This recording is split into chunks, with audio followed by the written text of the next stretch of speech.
¿Alguien necesita un bosquejo? ¿Todo el mundo está debidamente preparado? Si está debidamente preparado o preparada, pues entonces saque su copia de la palabra de Dios en el libro de Primera de Corintios, en el capítulo número 11, donde hemos estado estudiando la vez pasada. Vamos a concluir la enseñanza en el día de hoy. La vez pasada estudiamos la primera parte del libro de Primera de Corintios y en la tarde de hoy pues vamos a estudiar la segunda parte, el restante de este capítulo tan interesante, en este libro tan importante para la vida de la iglesia, que es el libro de Primera de Corintios. Yo les voy a pedir de favor a nuestra amada hermana y consierva, hermana Jessica Cintrón, que por favor suba un momento aquí al púlpito y pues que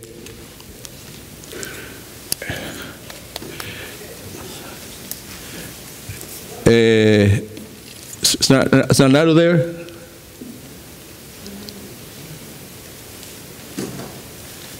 El número 4, por favor. Thank you. All right, así que vamos a ponernos de pie, por favor, mientras leemos la palabra de Dios.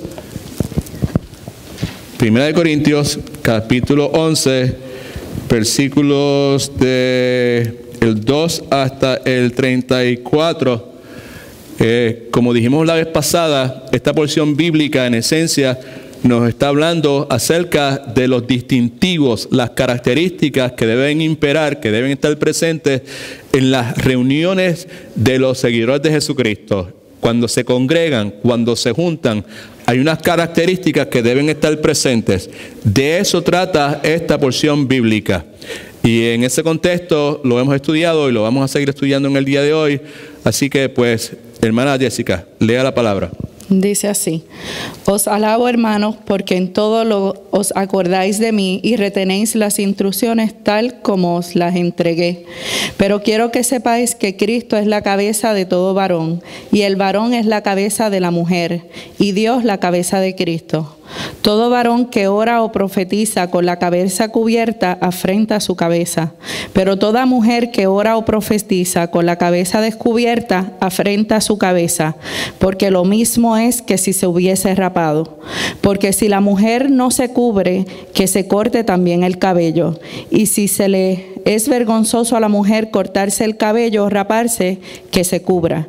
Porque el varón no debe cubrirse la cabeza, pues él es imagen y gloria de Dios, pero la mujer es gloria del varón.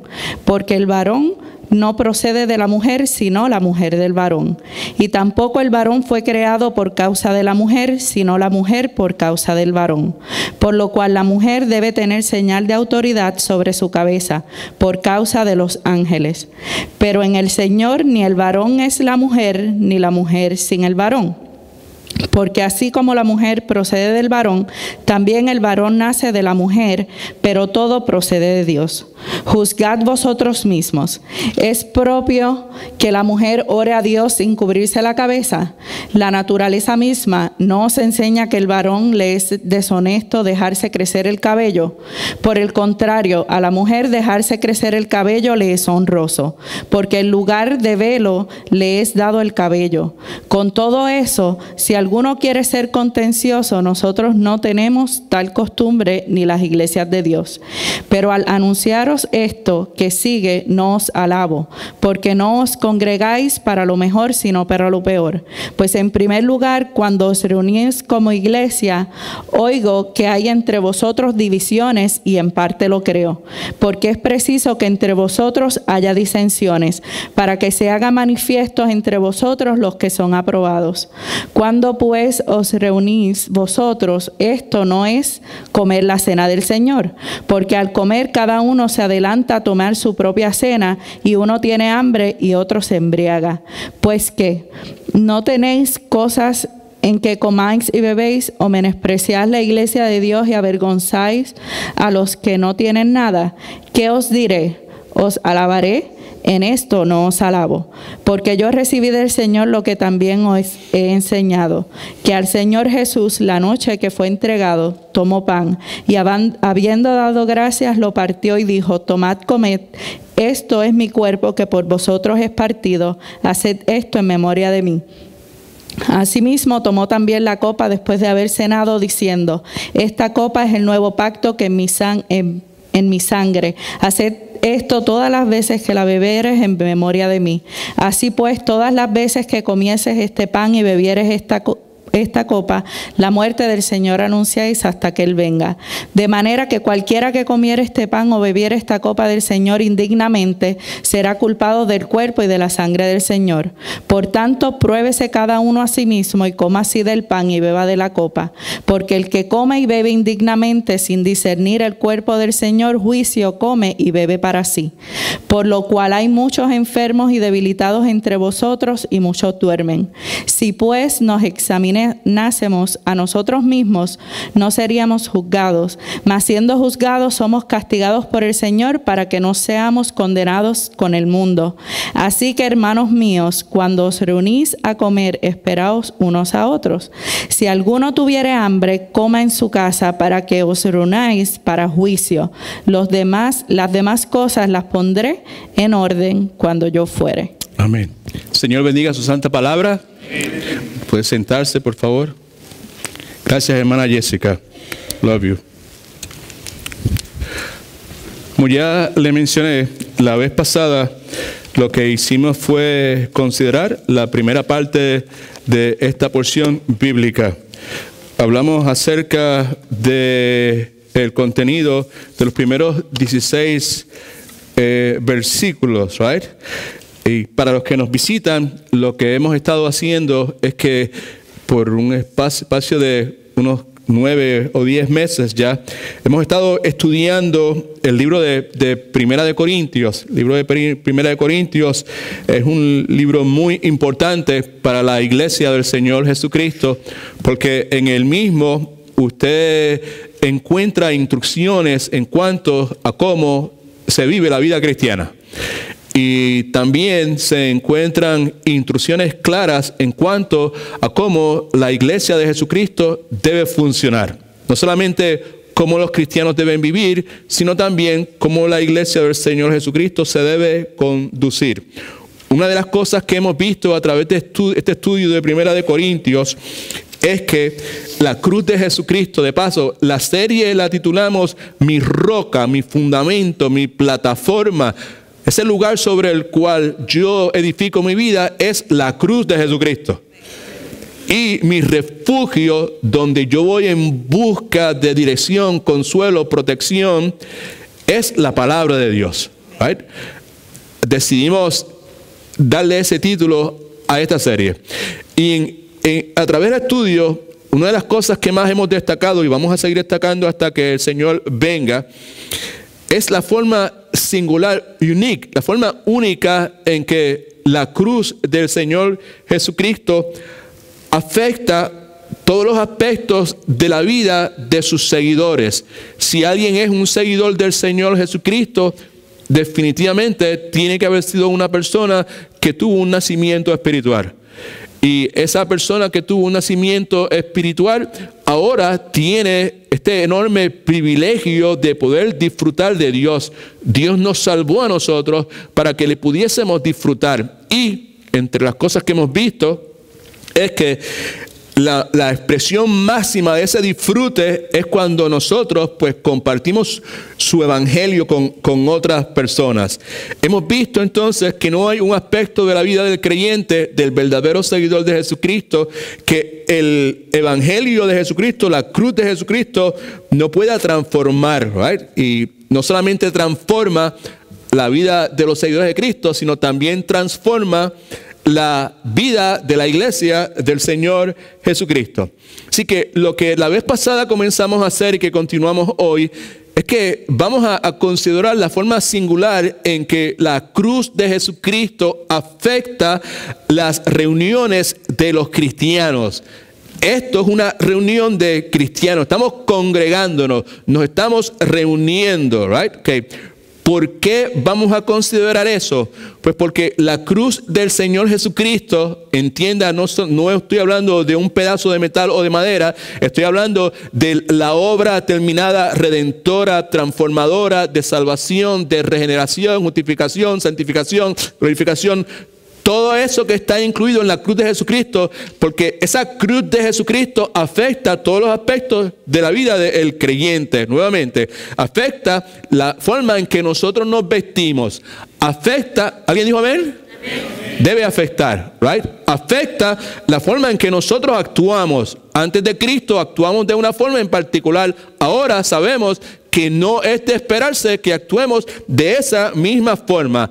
Antes de Cristo nos reíamos de ciertos chistes, de ciertas bromas. Después de Cristo sabemos que no es de esperarse que nos riamos de las mismas cosas. Amén. Afecta la forma en que nosotros hablamos. E inclusive afecta la forma en que comemos. Algo que se menciona de una forma significativa en esta porción bíblica. La palabra nos dice que sea lo que nosotros hagamos, sea que bebamos, sea que comamos, sea que nos vistamos, sea que trabajemos, sea que estudiemos, sea que hagamos lo que sea que nos vayamos de vacaciones, sea que nos vayamos a trabajar, sea que estemos desempleados. Todo lo que nosotros hagamos, la Escritura dice que debe esperarse que traiga gloria a Dios. Todo lo que hagáis, hacedlo para la gloria de Dios. Entonces, la pregunta que tenemos delante de nosotros para considerar es, ¿cómo los seguidores de Cristo pueden reunirse? ¿Cómo es que los seguidores de Jesucristo pueden reunirse en el culto de alabanza y oración? ¿Qué es esto? La escuela bíblica, el estudio de Matete, un grupo de oración para la gloria de Dios. ¿Cómo es que nosotros podemos hacer esto, esta reunión? ¿Cómo podemos tener ese tipo de reunión para la gloria de Dios? Porque todo lo que nosotros hagamos debemos hacerlo para la... Y existe la posibilidad de reunirse en una congregación como esta y no hacerlo para la gloria de Dios. Puede ser para la gloria del hombre, o puede ser para la tradición del hombre, o puede ser para el ritual del hombre, o puede ser para aliviar la culpa del hombre, o para buscar el beneficio económico del hombre. Puede ser por muchísimas razones. Sabemos que eso es la triste realidad en la cultura donde nos ha tocado vivir. Pero entonces, ¿cómo es que nosotros como seguidores del Señor Jesucristo podemos reunirnos para la gloria de Dios? Ese es el tipo de preguntas que Pablo está atendiendo en este capítulo número 11. Y lo que Pablo hace es que le recuerda a la iglesia las características, los distintivos de las reuniones de los creyentes. De eso es que se trata este versículo, capítulo número 11. De cómo es que se debe comportar la iglesia cuando se junta, cuando se congregan. Alabado sea el nombre del Señor Jesucristo. La vez pasada, en la primera parte, en los primeros 15 versículos, vimos algunas de las características que gobiernan las reuniones de los seguidores de Jesucristo. Una cosa que establecimos desde el principio y que tenemos que volver a establecer, porque al entrar en el asunto de cómo la iglesia de Corintios estaba celebrando, entre comillas, la cena del Señor, pues vimos la necesidad, ¿verdad?, de entender que el contenido de esta porción bíblica es altamente desafiante, porque han pasado unos cuantos años desde el contexto original en que este texto fue escrito. Han pasado sobre 2000 años. Y por consiguiente, usted y yo no conocemos todos los detalles de la cultura de Corintios en aquel entonces. La vez pasada hablamos de la mujer, que si se cubría o no se cubría, que si se afeitaba o no se afeitaba, el hombre si se cubría o no se cubría. Entre las cosas que dijimos, a manera de clarificación, destacando el hecho de que esta porción bíblica representa un desafío que tenemos que entender, es que nosotros no sabíamos qué era lo que las mujeres usaban en aquel entonces, cuándo lo usaban. Estamos hablando de cubrirse, en qué lugares lo utilizaban. Y lo más importante que no sabíamos, dijimos, la razón por la cual el apóstol Pablo destaca este asunto en ese momento y en ese lugar. ¿Por qué entre tantas cosas él está hablando de ese asunto en cuanto a cómo la mujer pues debía cubrirse en ese momento?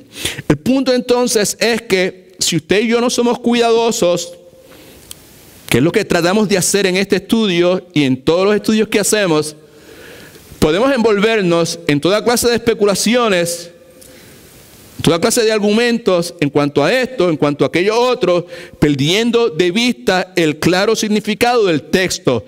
El texto representa un desafío por el contexto cultural 2000 años atrás, que nosotros no tenemos todos los detalles, pero hay un significado que es obvio, que es claro, y nuestro trabajo como seguidores de Cristo es asegurarnos que nos enfocamos en ese significado y que no nos envolvemos en las especulaciones que los otros aspectos del texto puedan pues presentarnos. La vez pasada, de paso, busca su bosquejo, por favor.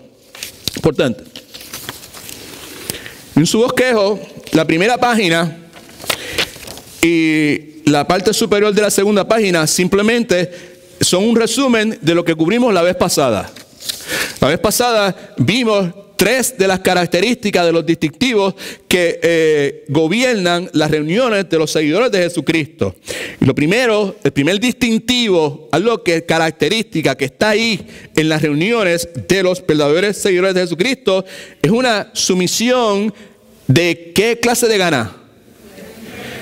De buena gana, sumisión de buena gana a la autoridad amorosa. Cuando la iglesia del Señor Jesucristo se reúne, ese distintivo, esa característica precisa estar presente. Y las cosas que vimos la vez pasada con relación a eso fue, uno, que todos cuando nos reunimos nos sometemos a la autoridad amorosa de la palabra de Dios. Y esa es una de las cosas que Pablo está alabando. Pablo está alabando, los alaba a ellos porque en todos os acordáis de mí y retenéis las instrucciones que ya le he dado previamente.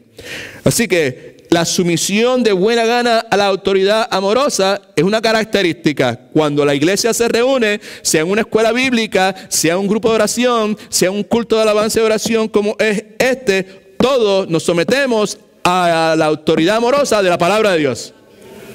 Otra cosa que vimos, porque el pasaje lo enseñaba, es que el hombre masculino, el varón, específicamente es sumiso al Señor. Esa es otra característica de las reuniones de los verdaderos seguidores de Jesucristo. Y el otro detalle que vimos en ese contexto de sumisión de buena gana, no de mala gana, porque aclaramos el hecho de que es posible someterse a una autoridad, pero hacerlo de mala gana. Y es posible tener que someterse a una autoridad que no es muy amorosa. Amén. Aquí está, amén. Estamos hablando de que la Escritura nos enseña, y esto es lo que vemos en esta porción bíblica, la necesidad de nosotros de someternos de buena gana. We want to do that. ¿Por qué razón? Porque es una autoridad amorosa, right? Y la otra cosa que vemos es que la mujer específicamente es sumisa al hombre. La vez pasada, la mayor parte del tiempo lo pasamos clarificando ese asunto porque Pablo anticipaba que las personas en aquel entonces que escuchaban lo que Pablo está diciendo, cuando Pablo dice en el versículo número 3, exactamente, pero quiero que sepáis que Cristo es la cabeza de todo varón y que el varón es la cabeza de la mujer y que Dios es la cabeza de Cristo. Esa segunda parte, que el hombre es la cabeza de la mujer, él sabía que los oídos que iban a escuchar eso no iban a ser muy receptivos y que iban a protestar y se iban a incomodar ante esa realidad que Pablo anticipaba en aquel entonces y en el día de hoy.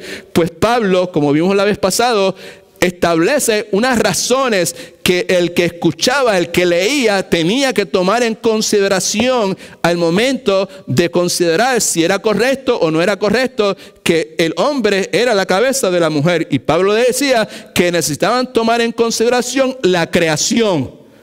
Right? And we saw that, tomando en consideración la creación. Pues el varón no procede de la mujer, sino la mujer del varón. La vez pasada vimos detalladamente el hecho de que era necesario para nosotros, para ellos y para nosotros, considerar el orden de Dios en la creación. Dios en la creación estableció un orden y la Escritura nos da evidencia de que ese orden es teológicamente significativo. Por ejemplo, en 1 Timoteo capítulo 2, versículo del 12 al 13, Pablo está hablando acerca del orden del servicio en una iglesia y está destacando el liderato eclesiástico del hombre. Y la razón por la cual Pablo establece que es el hombre el que debe tener el liderato y que debe enseñar, Pablo lo identifica como el hecho de que, como dice la Escritura, Adán fue formado primero y después Eva. Capítulo 2, Primera de Corintios, versículos 12 y 13 dice: no permito a la mujer que enseñar ni ejercer dominio sobre el hombre, sino estar en silencio. ¿Por qué razón? Pablo dice: pues Adán fue formado primero y después Eva. Así que la implicación ahí es que teológicamente el orden de la creación es sumamente significativa. La otra cosa que vimos también fue la necesidad de considerar el diseño de Dios en la creación. Y tampoco, versículo 9 dice: y tampoco el varón fue creado por causa de la mujer, sino la mujer por causa del varón. Así que Pablo dice: la mujer, la cabeza de la mujer, la cabeza espiritual. Amén. En cada una de las porciones que está hablando ahí acerca de la cabeza del hombre y la mujer, está hablando de una cabeza física, esta cabeza física que está cubierta de pelo, y está hablando de una cabeza espiritual, que es la autoridad diseñada por Dios. Amén.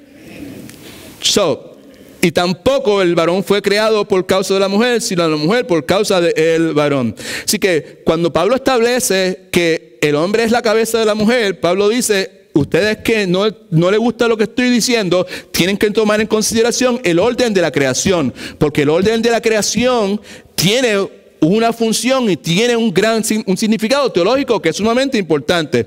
No solamente eso, sino que considera el diseño. También Pablo dice: tienen que, este hecho, el hecho de que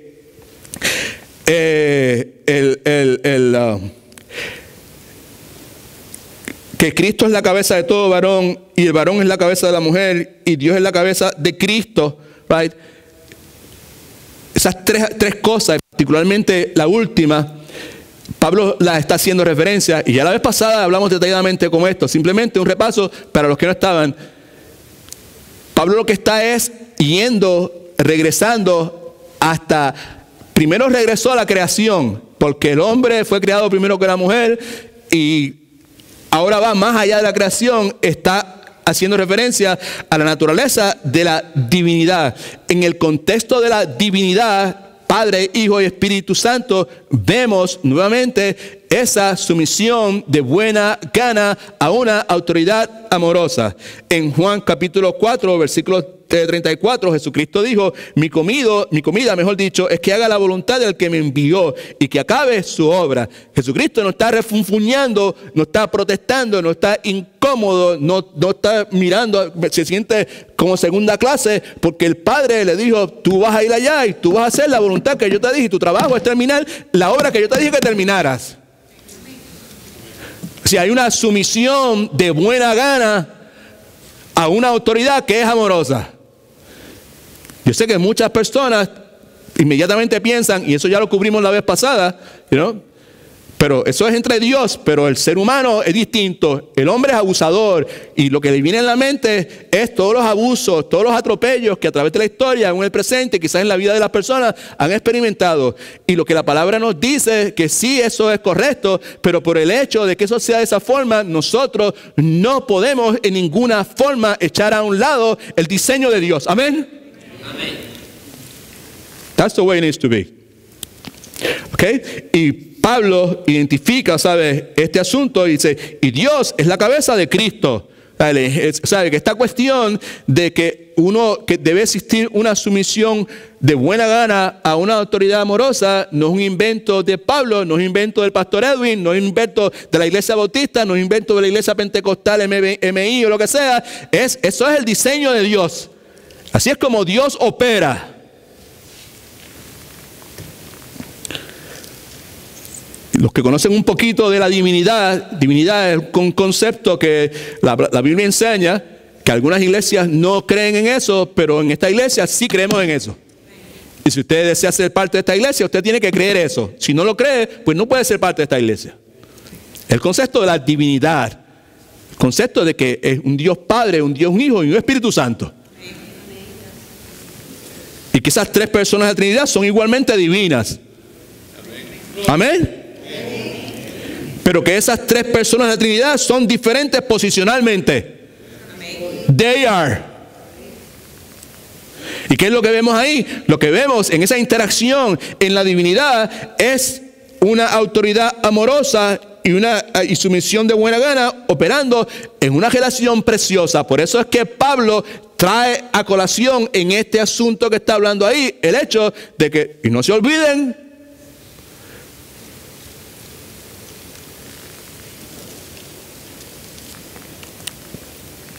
que Cristo es la cabeza de todo varón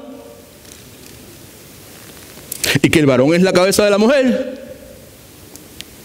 Y no se olviden, por favor, de que Dios es la cabeza de Cristo. That's why. Por eso es que eso está ahí. Para que el oyente, el lector, lleno del Espíritu Santo, right, el verdadero seguidor de Cristo, el que ha nacido de nuevo, pudiese recibir esa palabra sin incomodidad y entender qué es lo que la palabra de Dios está enseñando. Otra cosa que Pablo dice con relación al asunto, con relación a la mujer, dice, hey, y acuérdate de los ángeles. Y con relación a eso establecimos con mucha profundidad de que no sabemos qué es lo que eso quiere decir. Pero sí lo que queremos decir, que tomar en consideración, era importante eso en el contexto de lo que Pablo estaba enseñando. Así que ese primer distintivo era sumisión de buena gana a la autoridad amorosa. Eso debe imperar en una iglesia, la iglesia de Jesucristo, donde están los seguidores de Jesucristo. Eso debe estar presente en todo momento. La otra cosa que debe ser un distintivo es un entendimiento piadoso de la reciprocidad de géneros, right? En otras palabras, que el hombre y la mujer se complementan el uno al otro. O sea, estamos juntos aquí y precisamos entender eso. El hombre y la mujer se complementan el uno al otro. El hombre y la mujer tienen el mismo valor. Aleluya. El hombre y la mujer tienen roles singulares. ¿Sí o no? Yes, they do. And we do. Tenemos el mismo valor, pero tenemos roles singulares, unique ones, distintos. Por el diseño de Dios, por la soberanía de Dios, por el plan de Dios. Por lo tanto, las diferencias entre el hombre y la mujer no deben ser minimizadas. Las mismas deben ser celebradas. Alabado sea el nombre del Señor.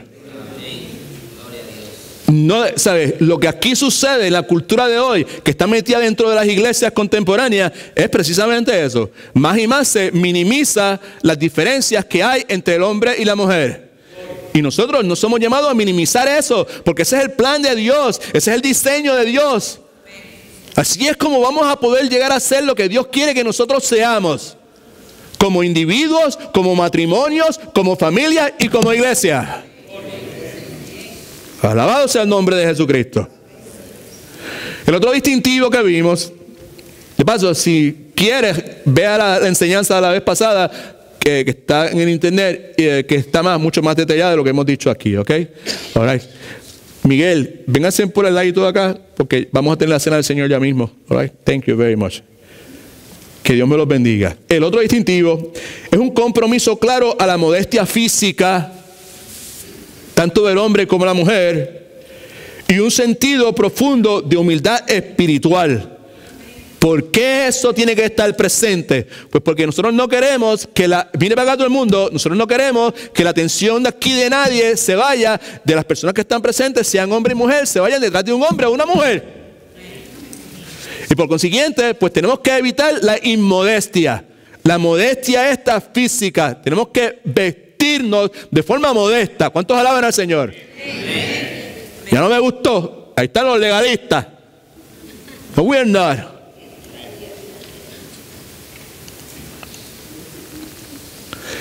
Compromiso a la modestia física y un sentido profundo de humildad espiritual que provoca que provoca que la atención esté enfocada en la gloria de Dios.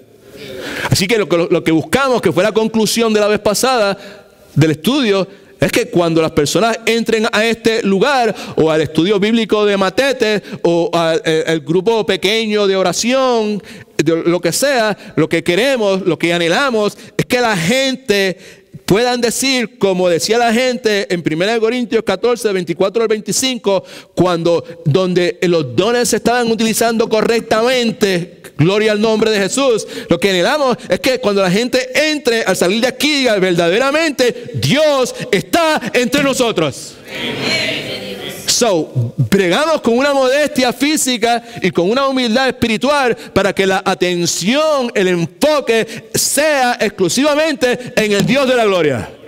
Son distintivos, son características que deben estar presentes en las reuniones de los seguidores del Señor Jesucristo. Ahora, eso fue lo que vimos la vez pasada. Ahora, el último distintivo que vamos a ver es el siguiente: una devoción desinteresada a la unidad de la iglesia. Devoción es un compromiso, es una entrega desinteresada, ¿sabe? No porque voy a sacar esto, no porque puedo aprovecharme de esto, no porque esto me conviene a mí. No. No porque voy a conseguir que me den tal posición, no porque pueda tener tales conexiones. No, es una devoción desinteresada a la unidad de la iglesia del Señor Jesucristo. La segunda parte de este capítulo 11 de 1 Corintios nos habla acerca de la cena del Señor, pero no habla acerca, mire para acá, no habla acerca de la cena del Señor con la intención de dar instrucciones. Hermanos Corintios, así es como la cena del Señor debe celebrarse. No es la intención. La intención de Pablo al hablar sobre este particular es corregir, escuche, corregir la forma equivocada en que los corintios la practicaban. Los corintios estaban practicando entre ellos una cosa que ellos llamaban la cena del Señor, pero lo que tenían era un soberano revolú. Y Pablo, consciente de eso, atiende esa situación. Inclusive Pablo llega al extremo de recordarles: ustedes piensan que están celebrando la cena del Señor, y la verdad del caso es que ustedes no están celebrando ninguna cena del Señor. Mire ahí en sus notas o en su Biblia o en la pantalla, versículos 17 al 20. Voy rápido, agárrese bien. Pablo dice: al anunciaros esto que sigue, en otras palabras, yo hablarle de lo que le voy a decir, no os alabo. Al principio los alababa. Si usted lee el versículo 2, le decía: bueno, yo los alabo a ustedes por esto, porque ustedes están siguiendo las instrucciones que yo les he dado y son firmes. Y en la reunión de ustedes, Cristo es la cabeza del hombre. En la reunión de ustedes, el esposo es la cabeza de la mujer. De la misma forma que el Padre es Dios, es la cabeza de Cristo. Y yo los alabo a ustedes por eso. Porque ustedes se han mantenido firmes, porque ustedes no han claudicado a las presiones que hay alrededor suyo. Pero ahora, cuando llegamos aquí al versículo 17, Pablo dice: al anunciaros esto que sigue, en otras palabras, al darle las instrucciones que les voy a dar, no os alabo. En esta parte, no os alabo. ¿Por qué razón, Pablo? Porque no os congregáis para lo mejor, sino ¿para qué? En primer lugar, Pablo dice: cuando os reunís como iglesia, oigo que hay entre vosotros ¿qué? Divisiones. Y en parte lo creo, by the way. Esas divisiones, aunque había división en el carácter económico, era en su inmensa mayoría en comportamiento. Unos se comportaban de una forma y otros se comportaban de otra forma. Y en parte lo creo. Versículo 19. Es preciso que entre vosotros haya divisiones. Esta clase de divisiones. ¿Para qué, Pablo? Para que se ponga de manifiesto entre vosotros los que son aprobados. You know what that means? Subraya eso. Los que son de verdad. Los que son verdaderos seguidores de Cristo. Versículo 20. Cuando pues os reunís vosotros, subraya eso último. Eso no es comer la cena del Señor. Se reúnen para comer la cena del Señor, pero lo que ustedes están haciendo, eso no es comer la cena del Señor. Pregunta: ¿qué es la cena del Señor? La cena del Señor es una cena celebrada por una comunidad de seguidores de Cristo que se reúnen en torno a los símbolos del cuerpo y la sangre del Señor Jesucristo, y al hacerlo, escucha bien, al hacerlo estamos ilustrando la unidad del cuerpo de Cristo. Esa es la cena del Señor. Y eso no era lo que los corintios estaban celebrando.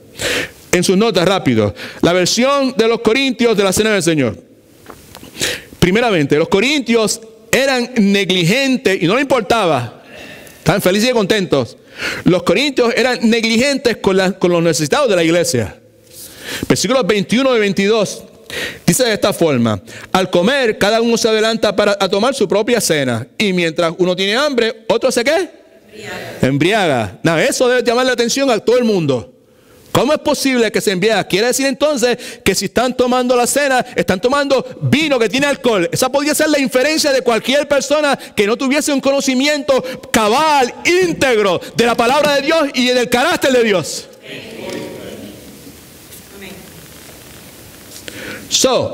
En primer lugar,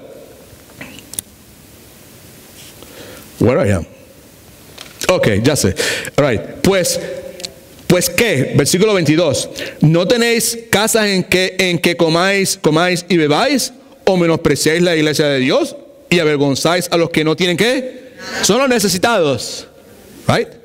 ¿Qué os diré? ¿Os alabaré? Claro que no. En esto Pablo dice: no os alabo. En las otras cosas al principio sí los alabé, pero en esto definitivamente no los alabo. ¿Okay? Así que el punto es este. Presten atención, que es importante. Right? Okay. Los corintios se juntaban posiblemente domingo en la noche para celebrar lo que la iglesia primitiva llamaba agape. Escriba eso por algún lado. Agape. Griego, love feast. Y en esos agapes la iglesia traía comida. Pero la forma en que la iglesia traía comida no es la forma que nosotros aquí en la comunidad cristiana en Sus Pasos traemos comida cuando tenemos celebración. Nosotros cuando tenemos celebración traemos comida y la ubicamos en el Fellowship Hall y la ponemos en esas mesas allí para el consumo de nuestra familia solamente o el consumo de todo el mundo. De todo el mundo. En el caso de aquella gente no era de esa forma. Tenían esos agapes por la noche, todo el mundo traía comida, pero la comida que se traía era para el consumo personal. Cada cual traía su propia comida. Y la cena del Señor, eso que está ahí. El pan sin levadura, el jugo de la vid, era consumido después del agape. Now you know the rest of the story. All right? Dos cosas distintas. La cena del Señor se celebraba luego de los agapes. Ahora, Judas, es un solo capítulo, versículos 10 y 12. Is that right there, Judas? Yes, good. Now, Judas es un buen lugar para ver qué era lo que estaba pasando y cuál era la locura que estaba pasando. Judas arroja luz sobre el asunto, pues describe cuál era parte del problema en esos agapes y sobre todo quiénes provocaban esos problemas en estos agapes. Judas capítulo 10, versículos 10 y 12, dice de esta forma: pero estos son falsos profetas y apóstatas, falsos maestros y apóstatas. Apóstatas, ¿saben quién es? Es alguien que se está apartando de la verdad bíblica. All right? Pero estos falsos profetas, apóstatas, blasfeman en cuanto a cosas, de cuantas cosas no conocen. Obviamente porque estos falsos profetas y esos apóstatas, una de las cosas que los caracterizaba, mire para acá todo el mundo, es importante, es la arrogancia espiritual. And you see all those en Enlace y en TVN. Y la forma en que hablan, lo que tú puedes ver claramente si estás lleno del Espíritu Santo, es la arrogancia espiritual con la cual esas personas pronuncian toda clase de blasfemias, todas cosas que son contrarias a la palabra de Dios. Blasfeman cuantas cosas no conocen y en las que por naturaleza conocen. ¿Qué pasa? ¿Qué hacen? Se corrompen espiritual y moralmente. Se corrompen como animales irracionales. Versículo 11. ¡Ay de ellos! Porque han seguido, mejor dicho, el camino de Caín. ¿Quién era Caín? Pues uno de los hijos de Adán y Eva, que ustedes saben que se rebeló contra la voluntad revelada de Dios en cuanto al sacrificio. Dios estableció el sacrificio que yo quiero es de esta forma. Y Caín dijo, pues yo no lo voy a hacer de esa forma. Pues estos falsos maestros, estas personas, estos apóstatas, esas personas siguieron ese mismo camino, estaban haciendo lo mismo y se lanzaron por lucro, dinero, en el error de Balaam. Balaam lo que él era el dinero, la conveniencia económica. No solamente eso, y perecieron en la contravisión de Coré. ¿Qué es Coré? No hay tiempo para entrar. Simplemente Coré y los que lo siguieron a él rechazaron el liderato ordenado por Dios. Lo rechazaron y dijeron, no lo voy a recibir. No voy a seguir a esa gente. Y quisieron imponer su propia voluntad por encima de la voluntad de Dios. Así que ellos han seguido el camino de Caín, se lanzaron por lucro en el error de Balaam. Estos son personas en el primer siglo, en los comienzos de la iglesia. Esto es lo que pasaba en la iglesia primitiva. Estos son los problemas que estaba enfrentando la iglesia de Corintios. Versículo 12, mira lo que dice. ¿Quiénes son estos? Esos son los falsos maestros y los apóstatas. Estos son manchas en vuestros ¿qué? That's it. Es de esto que estamos hablando. ¿Y cómo manchan? ¿Cómo son? ¿En qué forma manchan eso? Que comiendo sin vergüenza alguna con vosotros se apacientan a sí mismos. Lo mío, yo, a mi manera. Dios establece un orden, pero como pues yo voy a establecer mi propio orden. Dios estableció un orden. Bendito Cristo. Dios dijo con claridad: maldito aquel que le dé bebida fermentada a otra persona. Y como el Dios de la gloria, el Rey de Reyes, el Santo de Santos, va a él producir bebidas alcohólicas para que personas se emborrachen y se embriaguen. Blasfemia eso. Sin embargo, estas personas, estos falsos maestros, no tenían ningún problema en echar a un lado las enseñanzas del Señor Jesucristo. Y por eso, cuando llegó el momento de tomar la cena del Señor, esa cena del Señor, estaban embriagados. Read your Bible. Study your Bible. No le crea lo que el hermano aquel dijo o aquel pastor dijo. Lea su escritura y estúdiala correctamente. Comience con el carácter de Dios.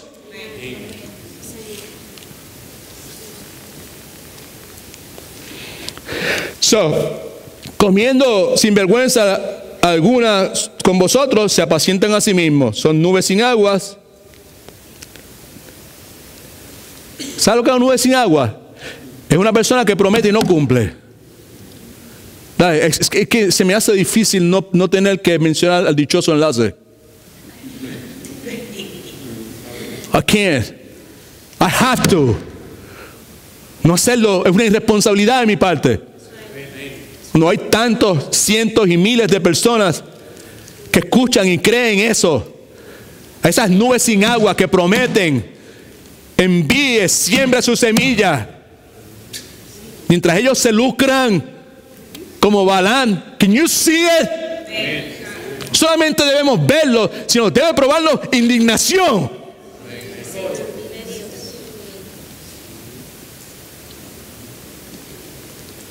El problema era que los ricos, la gente que tenía comodidad, seducidos por los falsos maestros, traían mucha comida y bebida solo para ellos y los suyos, mientras los pobres solo podían traer un poco. Y los ricos rehusaban compartir lo que ellos tenían con los pobres. La cosa se complicaba porque los pobres, dado el caso que en su mayoría eran esclavos, no tenían control sobre sus horarios de trabajo. Llegaban tarde a la cena y para entonces la comida se había acabado y los ricos, inducidos por los falsos maestros, seguidores de Coré, Caín y Balaam, estaban borrachos. That's the issue right there. El punto es que es en ese contexto que los corintios estaban celebrando la cena del Señor, y esa es la razón por la cual Pablo en el versículo 20 les dice: cuando pues os reunís vosotros, eso no es comer la cena del Señor. That's why. Entonces Pablo les recuerda lo que la cena del Señor es. ¿Qué es? La cena simboliza la devoción desinteresada. La cena, esta cena, esa. No el agape, esa cena. Simboliza la devoción desinteresada de Cristo para convertirnos a todos los que estamos aquí, que hemos creído en Él, en una comunidad que refleje precisamente eso, una devoción desinteresada los unos por los otros. Amén. Problema, como eso no era lo que estaba pasando en Corinto, el apóstol Pablo dice que los corintios merecían la disciplina de Dios. Escriba eso. Versículo 27 al 31. Dice: de manera que cualquiera que coma este pan o beba de esta copa del Señor indignamente será culpado del cuerpo y la sangre del Señor. Por tanto, pruébese cada uno a sí mismo y coma así del pan y de la copa. El que come el pan y bebe indignamente, sin discernir el cuerpo del Señor, juicio come y bebe para sí. Por lo cual hay muchos enfermos y debilitados entre vosotros, muchos han muerto. Si pues nos examináramos a nosotros mismos, no seríamos juzgados. Ese es el issue. Si nos probáramos nosotros mismos, si nos autoexamináramos, no era necesidad de ser juzgados. Así que Pablo, con un tono bien severo, lo que está diciendo: ustedes saben que algunos de ustedes han estado enfermos e incluso han muerto. Lo que Pablo está diciendo, ustedes saben eso. Ustedes están enfermos, otros han muerto, y eso es debido a la forma en que ustedes han tratado la cena del Señor.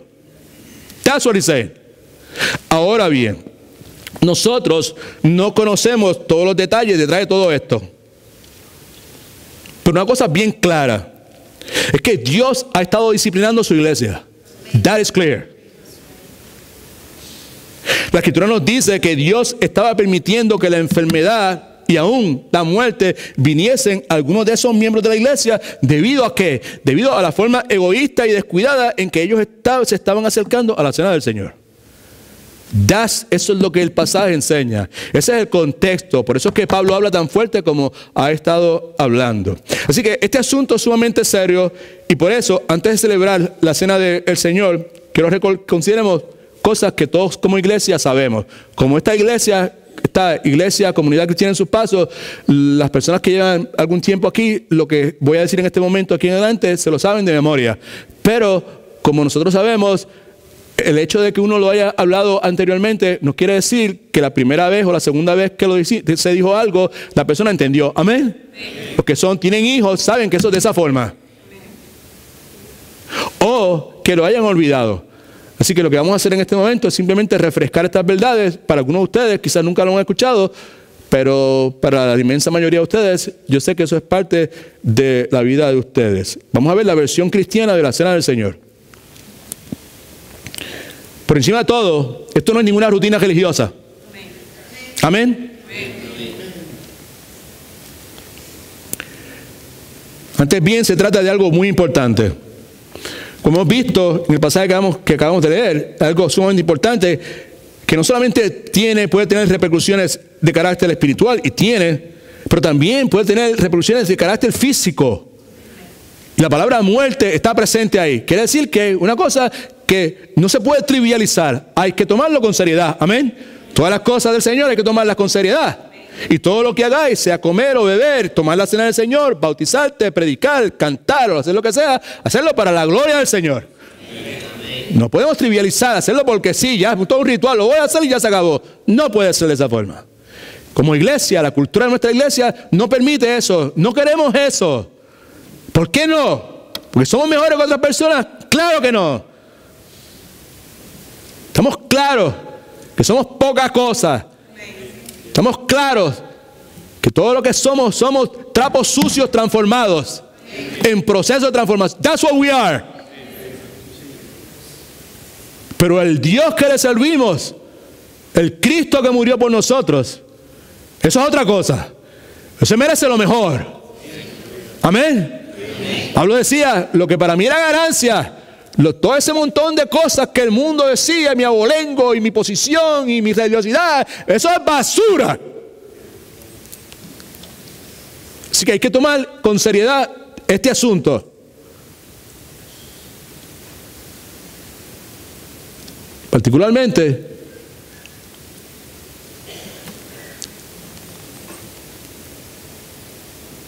si en nuestros hogares viven otras personas. Y más todavía, si esas personas son niños o adolescentes.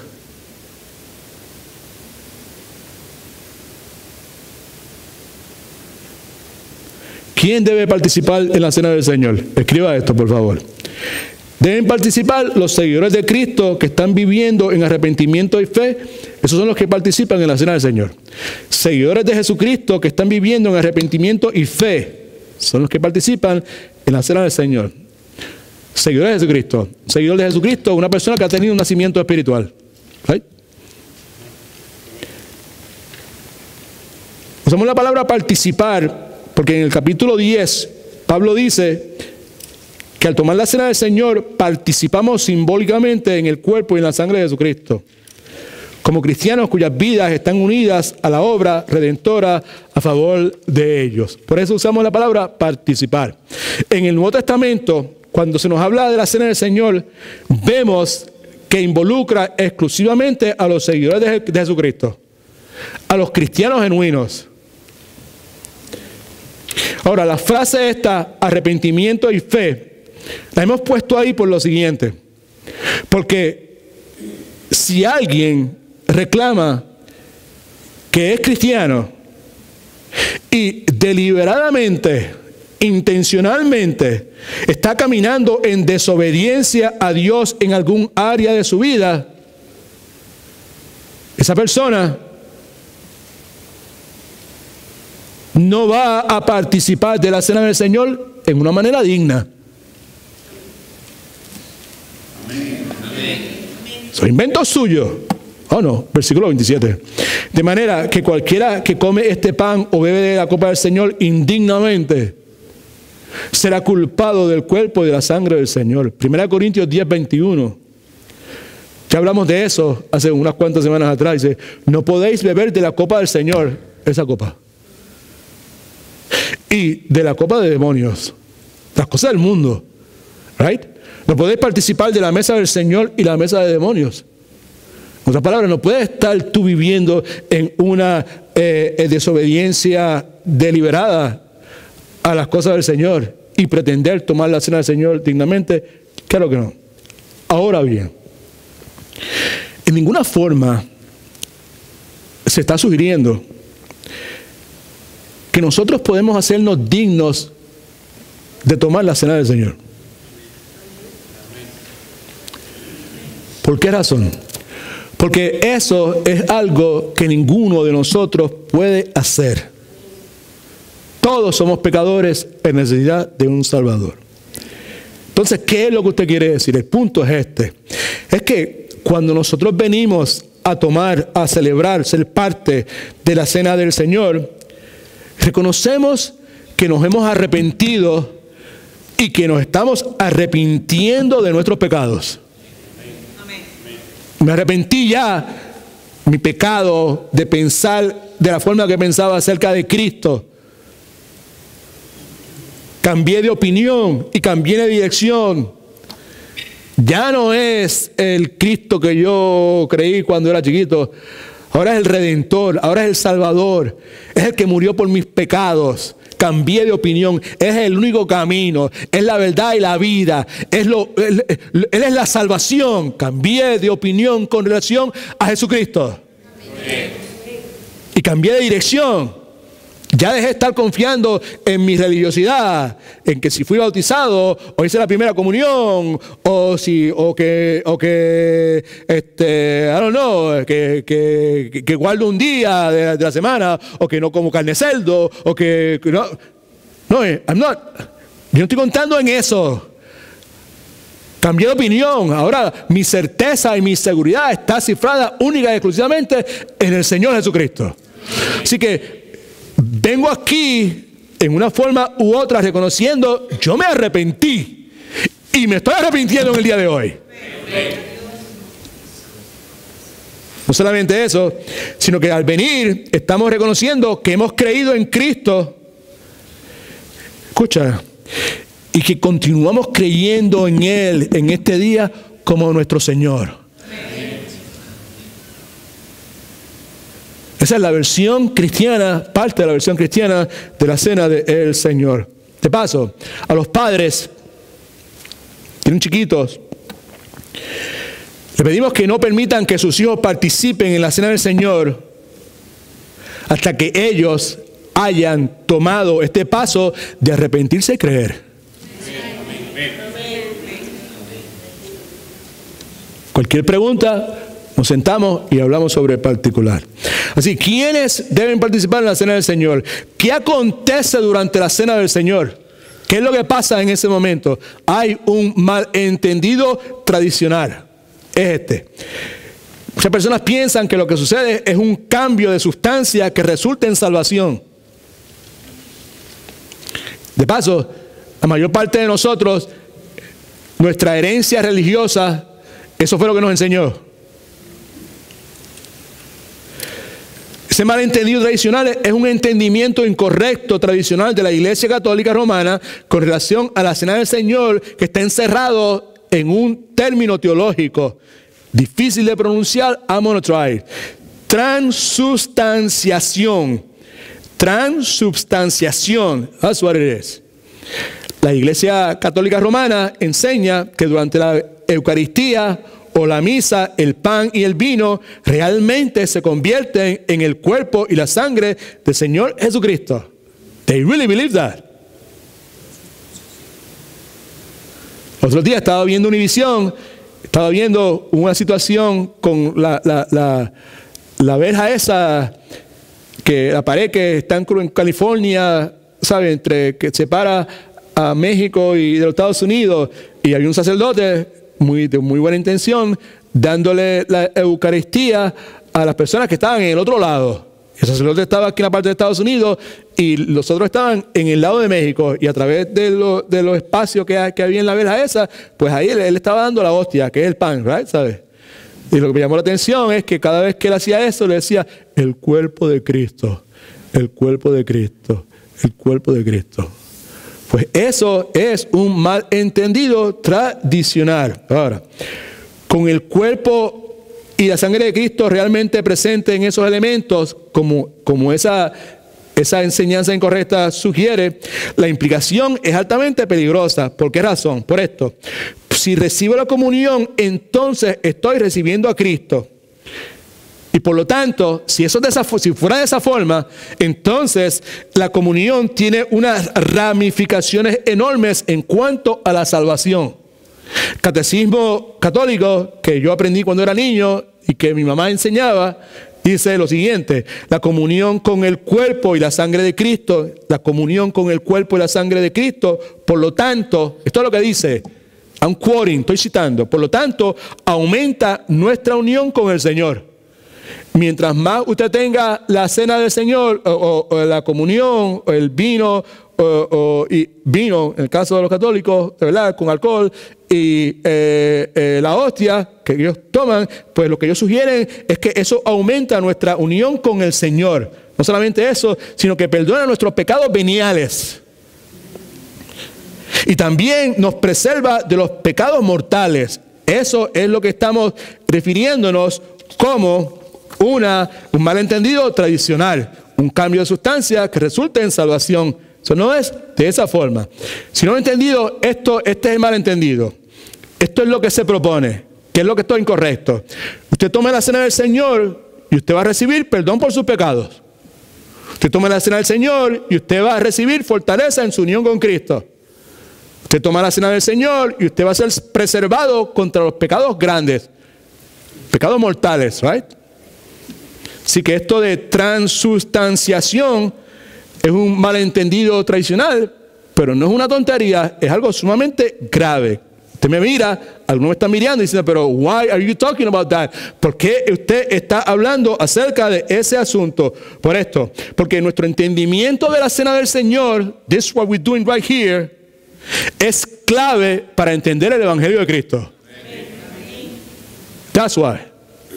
Una cosa o la otra. Ahora, el entendimiento bíblico, ¿cuál es? De la cena del Señor. Una cena simbólica que refleja la salvación. La palabra de Dios, no hay nada que sugiera que el pan y el jugo de la vid literalmente se convierten en la sangre en el cuerpo de Jesucristo, en una forma que al usted y yo tomarlo, estamos recibiendo a Cristo y recibiendo perdón por nuestros pecados. That's not in the Bible. It's nowhere in the Bible. ¿Cuál es la enseñanza? La enseñanza es esta. Los seguidores de Cristo no tomamos la cena del Señor para recibir salvación. Nosotros celebramos la cena del Señor para reflejar la salvación que solo por gracia, la salvación que solo por fe y la salvación que solo por Cristo ya hemos recibido. De la misma forma que no nos bautizamos para ser salvos, nos bautizamos para expresar públicamente la salvación que ya hemos recibido. Cuando damos la cena del Señor es precisamente de la misma forma. A otra cosa, ¿cuándo entonces participamos de la cena del Señor? ¿Cuándo se toma la cena del Señor? La respuesta es, la única expectativa bíblica es que se debe observar frecuentemente. No hay nada directamente que te diga, tienes que ser cada mes, cada semana, cada cuantos meses. No hay un mandamiento específico con relación a eso. Right? La otra pregunta, ¿dónde participamos de la cena del Señor? La respuesta es, el único requisito es donde la iglesia se congregue. ¿Ok? Hermano Daniel, perdone que yo le moleste. ¿Usted podría hacerme el favor de avisar al pastor Marcel y al hermano pastor Willy que ya estamos próximos a tomar la cena del Señor? Así que, ¿dónde participamos de la cena del Señor? El único requisito es donde la iglesia se congregue. Versículo 17 dice, anunciaros esto que sigue, no os alabo porque no os congregáis para lo mejor, sino para lo peor. Importante es esto, escuche, 4 veces en este capítulo, no sé, obviamente quizás no estuvo pendiente de las veces que eso se menciona, pero en 4 ocasiones Pablo habla de la iglesia congregándose o reuniéndose. Congregarse y reunirse es lo mismo. Por lo tanto, escucha, esto es importante. Es correcto inferir que la cena del Señor, esta cena del Señor, no fue diseñada para ser celebrada individualmente. ¿Right? La idea no, pues yo en mi casa, pues yo voy a tomarme mi propia cena del Señor, mi comunión. It's not like that. No fue diseñada para ser tomada individualmente. Fue diseñada para ser celebrada cuando el cuerpo de Cristo, la iglesia de los redimidos, se reúna o se congregue. Amén. All right. Próxima pregunta. ¿Por qué la cena del Señor es una parte importante de nuestra reunión? Right? Pero me parece a mí que por lo menos hay cuatro aspectos que vale la pena destacar. Uno, conforme a lo que la Escritura nos enseña. Primero, porque recordamos el cuerpo y la sangre de Jesucristo. ¿Y por qué recordar eso? Porque es sumamente importante. Versículos 24 y 25, la Escritura dice, habiendo dado gracias, hablando de Jesucristo, previo a su crucifixión, habiendo dado gracias, lo partió y dijo, tomad, comed, esto es mi cuerpo, que por vosotros es partido, haced esto en memoria de mí. Asimismo tomó también la copa, después de haber cenado, diciendo, esta copa es el nuevo pacto de mi sangre, haced esto todas las veces que la bebáis en memoria de mí. Paréntesis. Right? Mire para acá, paréntesis. Ese pan que Cristo está partiendo en ese momento es pan sin levadura. Amén. Repita conmigo, el pan que Cristo partió era pan sin levadura. No porque el pastor nos diga, sino porque la Escritura lo dice y la tradición judía lo exigía. ¿Por qué? ¿Por qué sin levadura? Porque la levadura era símbolo de pecado. La levadura lo que hacía era que fermentaba. Right? Piensa entonces.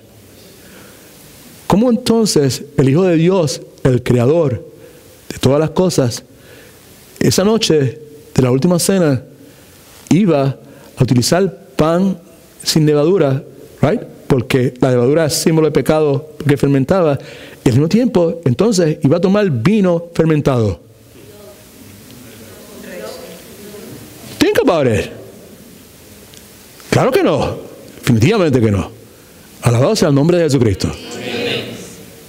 Porque usted lo dice, pues no, pues usted venga después, yo le doy las notas de todos los estudios que hicimos como por 4 o 5 semanas sobre el particular, se da cuenta que las palabras que se utilizan con relación al vino en el Nuevo Testamento, muy bien, puede la misma palabra, en un momento puede significar vino fermentado y en otro lado puede significar el jugo de uva, right?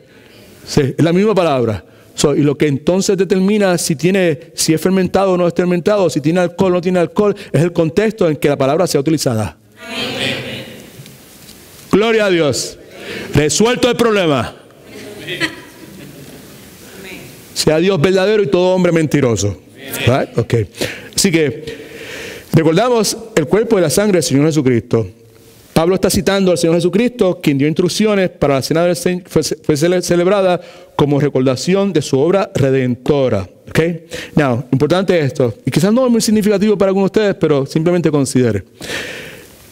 Este momento no es un momento lúgubre, mórbido. Lo estamos celebrando, ¿right? Celebrando.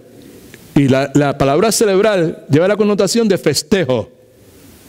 Right? De la misma forma, este momento no es un momento para nosotros estar imaginándonos cosas o meditando en cosas, soñando, channeling, menos todavía. I hear algunas personas en la iglesia donde yo iba que they were talking about that. Says, we're going to channel. ¿Qué es eso? Right? El propósito primario de la Cena del Señor es para que recordemos que un momento real en la historia real. A real moment in real history. Eso es, que nosotros al juntarnos aquí nos recordemos de eso. Cuando nosotros tomamos el pan, recordamos el cuerpo de Jesucristo. Cuando tomamos el pan, recordamos que Dios se hizo carne por nosotros. ¿Cuántos alaban al Señor? Cuando tomamos el pan, recordamos que Cristo sufrió en su cuerpo por nosotros. Cuando tomamos el pan, recordamos que Cristo murió físicamente en la cruz por nosotros. De la misma forma, cuando tomamos la copa, recordamos la sangre de Jesucristo. Recordamos el precio que fue pagado para limpiarnos de nuestro pecado. Eso lo recordamos. El precio que fue pagado para limpiarme de mi pecado. I love this part. Yo recuerdo el precio que fue pagado para limpiarme, librarme de mi culpa. I hate la culpa. ¿A cuándo a usted le gusta sentirse culpable? That's bad, right? ¿Sabe, no? ¿Sabe? Pues el pecado en nuestra vida trae culpa. La sangre de Cristo removió toda la culpa de nosotros. That's good. That is very good. Right? Así que, ¿por qué es una parte importante de nuestra reunión? Porque recordamos el cuerpo y la sangre de Cristo, porque reflexionamos en nuestro pecado y la salvación de Jesucristo. Reflexionamos. Versículo 28 es clave, dice, por lo tanto, pruébese cada uno a sí mismo y coma así del pan y beba de la copa. Subraye, pruébese. En otras palabras, usted y yo precisamos reflexionar en nuestro pecado y en la severidad del mismo. Usted y yo precisamos probarnos, examinarnos. Dios te bendiga. Y al probarnos y examinarnos, precisamos considerar todo el pecado que pueda haber en nosotros. Todo el pecado que pueda haber en nuestra mente. Todo el pecado que pueda haber en nuestras emociones. Todo el pecado que pueda haber en nuestras acciones.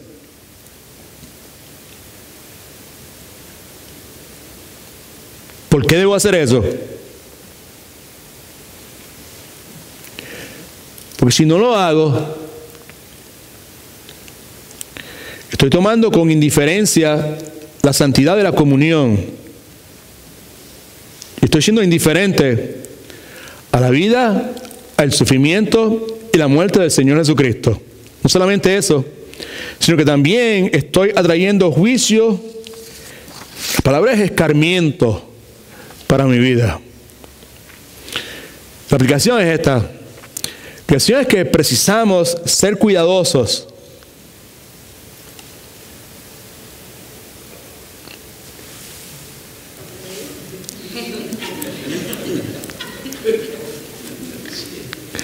Precisamos ser cuidadosos y evitar tomar la cena del Señor liviana y trivialmente. That's what it is. Precisamos estar enfocados en la cruz de Cristo. Si nos enfocamos genuinamente en la cruz de Cristo, lleno del Espíritu Santo, el resultado va a ser que vamos a poder ver la severidad de nuestro pecado. Cuando tomamos la cena del Señor, ya se lo mencioné, no es algo mórbido ni lúgubre. Estamos festejando, estamos celebrando ¿qué? El perdón de Dios hacia nosotros por medio de Jesucristo. Amén.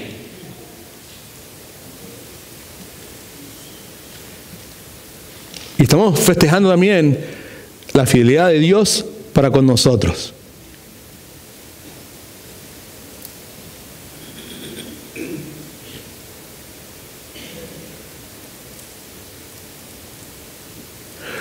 Cuando reflexionamos, vemos nuestro pecado con arrepentimiento.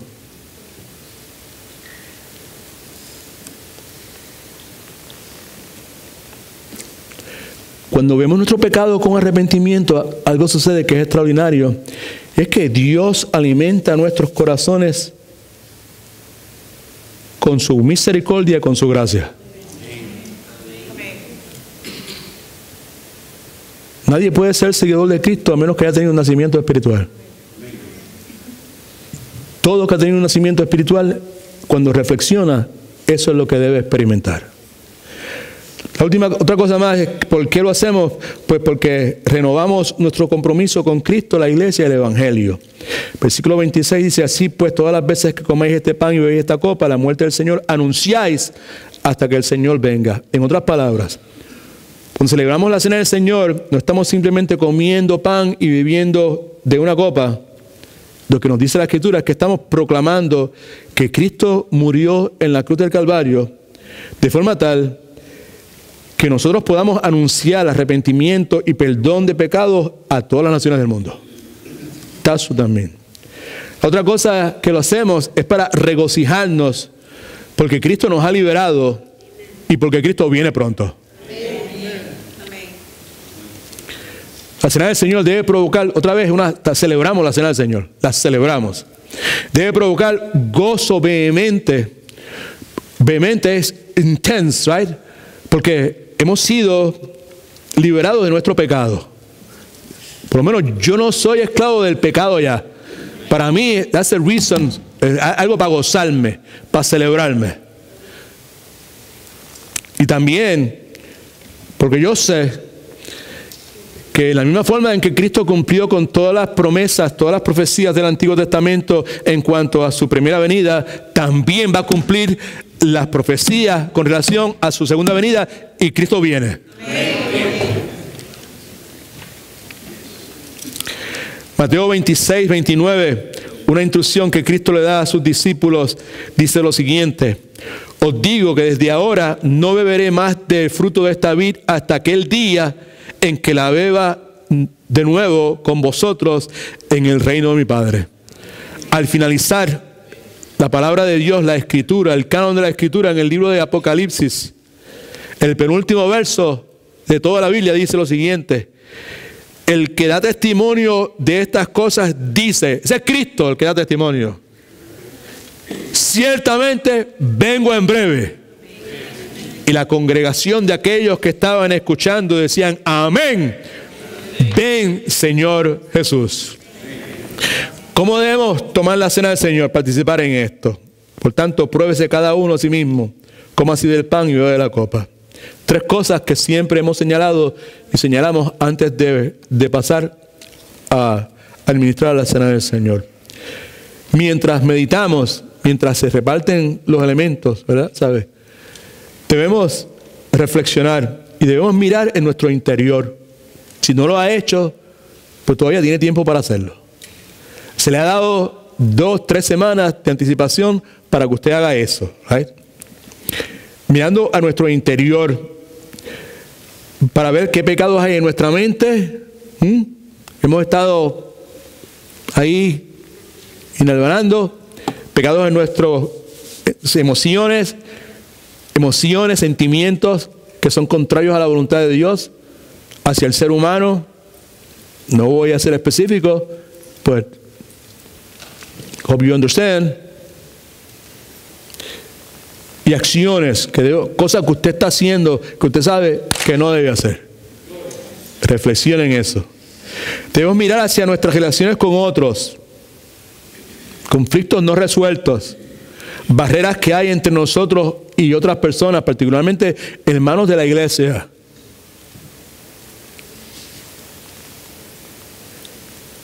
Hermanos o hermanas de la iglesia con los cuales hemos sido negligentes.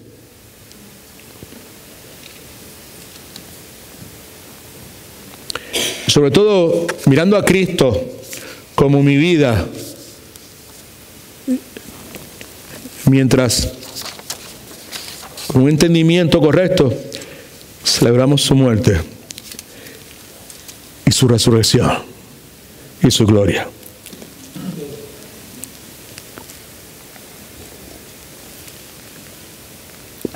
God is good all the time.